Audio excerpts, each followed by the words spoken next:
Ukraine International Airlines Flight 752 was late.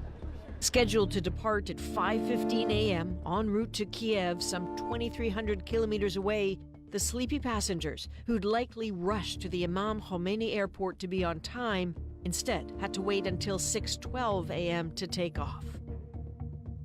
Almost every seat was full. 2 people hadn't shown up for the flight. Those who did were mostly young. The littlest passenger, a 1-year-old girl, Kurdi Milani of Ajax.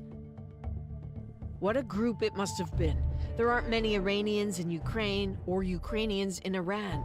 This flight was about connecting to points beyond. Most people wrapping up holidays, and incredibly, 138 of them expecting to then catch a connecting flight from Kiev to Toronto. A city home to so many Iranians, it's sometimes lovingly referred to as Tehran. Others planned long travel days connecting on to flights throughout Canada. Were they bored while they waited in those pre-dawn hours? Maybe McMaster students Iman Agbalia and Mehdi Ishagian were a bit. They took this picture near the gate just before getting on the plane.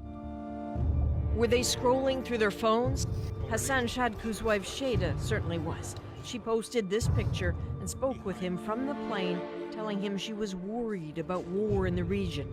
She had no idea what was coming, but war was likely on a lot of minds. On and on they came, one missile after another. Only 4 hours earlier, Iranian missiles were hitting 2 bases in Iraq, housing U.S. and coalition forces. The United States waged an economic war against Iran. The United States has to come to its senses. Nerves in the region were raw. The toll of missile strikes, not yet known. The FAA had just started to issue warnings about the airspace around Iran and Iraq. Some airlines had already heeded it.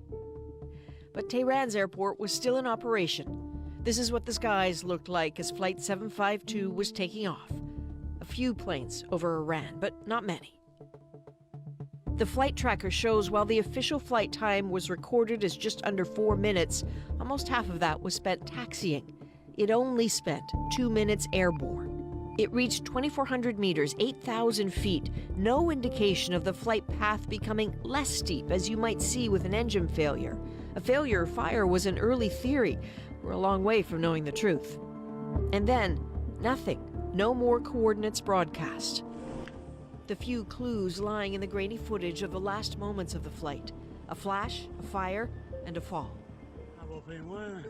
The pilot, it seems, could not or did not communicate with air traffic controllers in the last moments. One witness maintains the pilot appeared to steer the plane towards a soccer field instead of a residential area.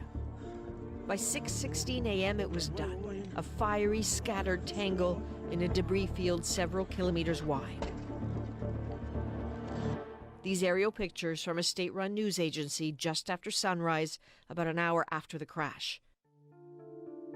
By 12:30 Tehran time, just after 4 a.m. Eastern, the passenger manifest was released, and a chill ran through this country. A disaster so far away, cutting so close. All those Canadians, all those people with connections to this country, including the 28-year-old member of the Ukrainian flight crew. I believe I can touch the sky, her Instagram bio reads. Her time in Toronto chronicled with joy just weeks ago. Another trip in the works. Takeoff in the Boeing 737-800 is normally seamless, except flight PS 752 barely made it this far, as the jet disappeared off radar, then went down, leaving aviation experts stunned.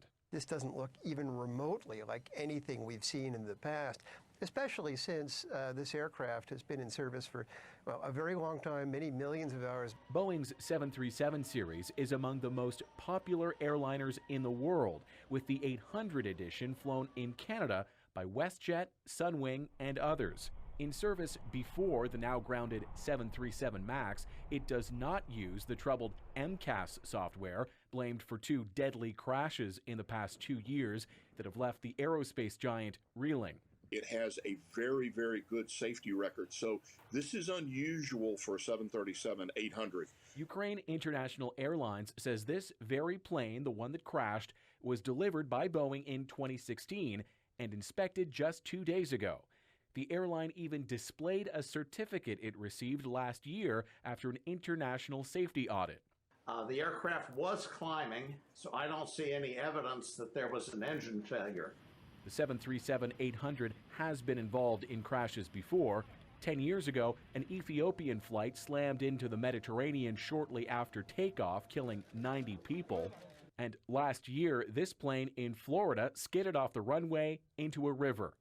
U.S. regulators recently ordered inspections on older 737-800 models after cracks were found between the wing and the body of the plane. But that still doesn't explain the crash in Iran. There should be no reason why the aeroplane fell out of the sky as it did.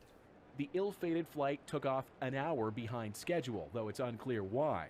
Just part of the mystery of the crash that cost 176 lives and raised new questions about Boeing's planes.